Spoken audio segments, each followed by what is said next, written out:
क्या आप बिना कारण के थकान महसूस करते हैं? क्या दिमाग हमेशा किसी न किसी चिंता में उलझा रहता है? क्या काम, परिवार, भविष्य, पैसे का टेंशन आपको अंदर से दबा रहा है? स्ट्रेस आज की जीवन शैली का हिस्सा बन चुका है, लेकिन क्या सच में स्ट्रेस से मुक्ति संभव है? दोस्तों, क्या आप जानते हैं कि हजारों साल पहले एक युद्ध भूमि में एक ऐसा संवाद हुआ था जिसने सिर्फ एक योद्धा को नहीं, पूरी मानवता को स्ट्रेस से निकलने का रास्ता दिया। आज हम जानेंगे गीता का प्रैक्टिकल फॉर्मूला जो इंसान को स्ट्रेस से निकलने का रास्ता बतलाता है। नमस्कार दोस्तों, आप देख रहे हैं जिज्ञासा टुडे, जहां सनातन ज्ञान को मॉडर्न लाइफ की चुनौतियों से जोड़ा जाता है। अगर आप भी स्ट्रेस से मुक्ति चाहते हैं तो आज की ये चर्चा खास आपके लिए। गीता का पहला फॉर्मूला, परिस्थिति नहीं, दृष्टिकोण बदलो। गीता का पहला संदेश क्या है? स्थिति नहीं बदली थी, युद्ध सामने था, समस्या वास्तविक थी, लेकिन अर्जुन का स्ट्रेस अंदर की उलझन के वजह से था। याद रखिए, स्ट्रेस हमेशा बाहरी परिस्थितियों से नहीं आता। दो लोग एक ही परिस्थिति में होते हैं, लेकिन एक टूट जाता है और दूसरा मजबूत बन जाता है। समझिए, दोनों में अंतर क्या है? दृष्टिकोण। जब आप हर परिस्थिति को समस्या मानते हैं, स्ट्रेस बढ़ता है, और जब उसे आप चुनौती मानते हैं, एनर्जी आती है। आज से आप हर कठिन परिस्थिति में खुद से पूछिए, ये परिस्थिति मुझे क्या सिखाने आई है? गीता का फॉर्मूला नंबर 2, नियंत्रण का भ्रम छोड़ो। पता है दोस्तों, स्ट्रेस की सबसे बड़ी जड़ क्या है? स्ट्रेस की सबसे बड़ी जड़ है कंट्रोल की चाह। इंसान चाहता है कि सब कुछ हमारी प्लानिंग के अनुसार चले, लोग हमारे अनुसार ही व्यवहार करें, भविष्य भी हमारे मुताबिक हो।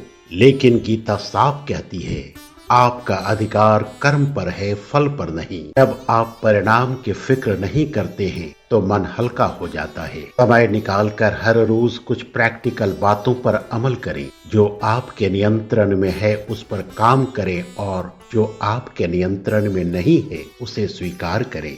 आप महसूस करेंगे धीरे धीरे स्ट्रेस कम होने लगेगा। गीता का फॉर्मूला नंबर 3, वर्तमान स्थिति में होना। पता है, स्ट्रेस दो जगह रहता है, पास्ट में और फ्यूचर में। पास्ट का पछतावा और फ्यूचर का डर, लेकिन शक्ति तो रहती है प्रेजेंट में। गीता योग की बात करती है, और योग का काम है मन को वर्तमान में स्थिर रखना। जान लीजिए, जब आप पूरी जागरूकता से काम करते हैं तो आपका मन इधर उधर नहीं भागता, स्थिर रहता है। मन को संतुलन करने के लिए रोज 10 मिनट गहरी सांस लीजिए और केवल सांस पर ध्यान दीजिए। धीरे धीरे आपका नर्वस सिस्टम शांत होने लगेगा। स्ट्रेस तब पैदा होता है जब हम जीवन से लड़ते हैं, लेकिन गीता हमें संघर्ष नहीं, संतुलन सिखाती है।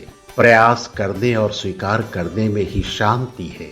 इसे एक एग्जाम्पल से समझिए। मान लीजिए आपको अपनी नौकरी में बहुत प्रेशर है।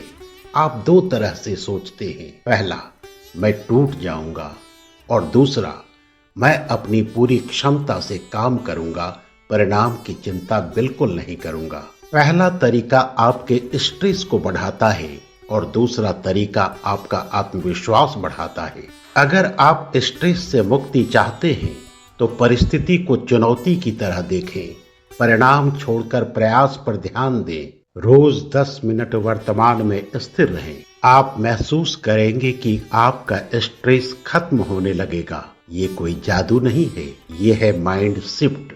याद रखिए दोस्तों, जीवन के युद्ध कभी खत्म नहीं होंगे, लेकिन अगर मन स्थिर हो जाएगा तो हर युद्ध आसान हो जाएगा। दोस्तों, अगर आज की बात पसंद आई हो तो कमेंट में जरूर लिखें, मैं संतुलन चुनता हूँ। ये था हमारा आज का विषय, स्ट्रेस से मुक्ति, गीता का प्रैक्टिकल फॉर्मूला।